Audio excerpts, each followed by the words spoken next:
Ma'am আসবো। Ma'am আসবো। হ্যাঁ যা বস। বাচ্চারা তোরা বই বের কর। হ্যাঁ ম্যাম। তো বাচ্চারা তোমরা টিফিন করে নাও। বয়রা তুই থাক, আমি একটু হাতটা ধুয়ে আসি। ঠিক আছে। বয়রা তুই জানিস বেঙ্গি গরিব, ও শুধু তোর সাথে বন্ধুত্ব করেছে টাকার লোভে। বেঙ্গি তুই কি এনেছিস রে? আমি তো শুধু দুটো শুকনো রুটি এনেছি, আর তুই? আমি তো চাউমিন এনেছি রে। এক কাজ কর, তোর রুটি দুটো আমাকে দে আর আমার চাউমিন গুলো তুই খা। বয়রা শোন, তোকে আমি কতবার বলেছি তোর ওই গরিব বন্ধুর সঙ্গে মিশবি না। তোকে না, তোর টাকাকে ভালোবাসে।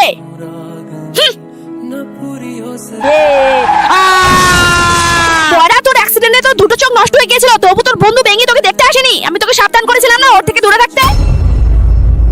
বেঙ্গি? আরে বেঙ্গি তুই এখানে কেন? তুই তো কয়েকদিন ধরে স্কুলেও আসিসনি। কাকু বেঙ্গির কি হয়েছে? আসলে বাবা, বেঙ্গির একটা বন্ধু ছিল, তার অ্যাক্সিডেন্টে দুটো চোখ হারিয়ে ফেলে। আর বেঙ্গি তাকে তার দুটো চোখে দিয়ে দেয়। বেঙ্গি